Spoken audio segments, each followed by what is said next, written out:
Muy bueno, muy bueno, muy bueno. Queremos evaluar el integral definido dado. Para hacer esto, primero encontraremos la función antiderivativa utilizando la regla de poder de integración dada aquí, y luego determinaremos el valor de la integral definitiva utilizando el teorema fundamental del cálculo establecido aquí si gran f de x es la función antiderivativa, luego gran f de b donde b es el límite superior de integración, gran f de a donde a es el límite inferior de la integración es igual al integral definido. Pero antes de aplicar la regla de poder de integración, tendremos que manipular esta función para que cada término tenga la forma de x levantado al poder de n. Comience a escribir esto como el integral de 1 a 3 de 4x cuadrados más 5 divididos por x a la potencia 1 2.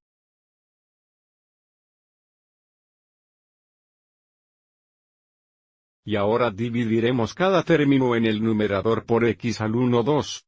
Así tenemos 4x cuadrados divididos por x al poder de 1 2 más 5. Dividido por x al poder de 1 2. Así que en este primer plazo desde que estamos dividiendo y las bases son iguales, restituiremos los exponentes en x. Tenemos 4x al poder de 2, 1 2. Eso es lo mismo que 4 2, 1 2 o 3 2. Y entonces por segundo plazo. Si movemos esta x a la 1 2 hasta el numerador, va a cambiar el signo del exponente, por lo que podemos escribirla como 5x al poder de menos 1 2. Y ahora, podemos aplicar la regla de poder de la integración. El antiderivativo de 4x a la potencia de 3 2 sería 4x a la potencia de 3 2 más 1, que va a ser dividido por 5 2 por 5 2. Y luego más el antiderivativo de 5x al poder de menos 1 2 sería 5x al poder de menos 1 2 más 1. Eso es 1 2 dividido por 1 2. Necesitamos evaluar esto en los límites superiores e inferiores de integración, pero antes de hacer esto, simplificemos. Dividir por 5 medios hexasiemens lo mismo que multiplicar por 2 5, por lo que podemos escribir esto como 4 1 por 2 5x al poder de 5 2, y entonces 5.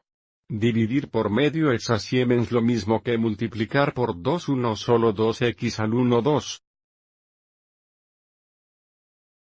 Y aquí, vamos a tener 8 5x a la potencia 5 2 más 10x a la potencia 1 2.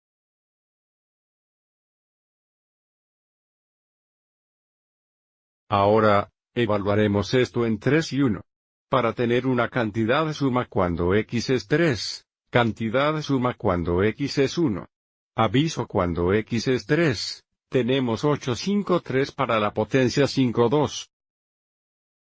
Más 10 por 3 al 1 2 potencia menos, ahora sustituiremos 1 por x, así tenemos 8 5 1 al 5 2 más 10 por 1 al 1 2 potencia.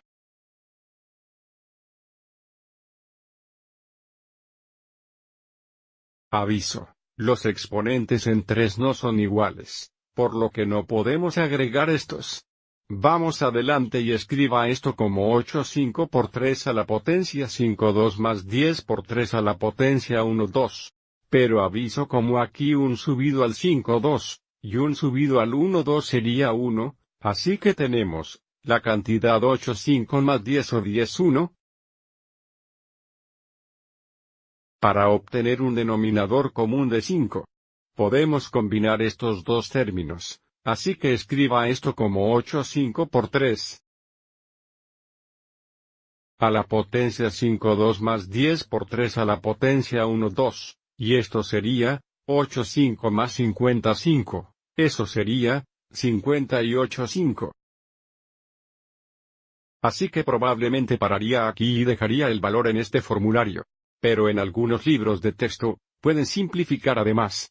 Así que, en caso de que seas curioso, simplifiquemos esto un poco más. Vamos adelante y factor 3 al 1 2 potencia fuera de los primeros dos términos.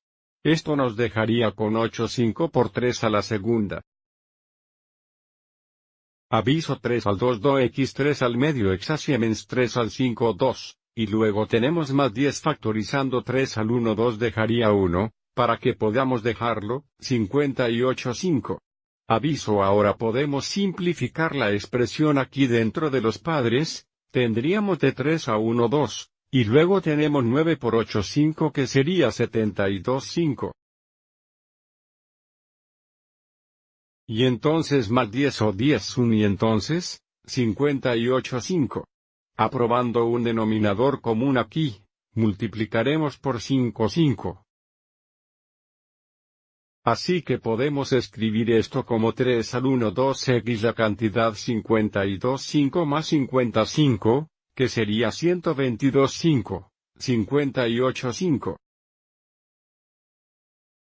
Así que podríamos expresar también el valor exacto del integral definido en este formulario, o 3 al medio exaciamens igual a la raíz cuadrada de 3, por lo que podemos escribir esto como 122 raíz cuadrada 3 dividido por 5, 58,5 si queremos, así que no veo una razón real para ir tan lejos.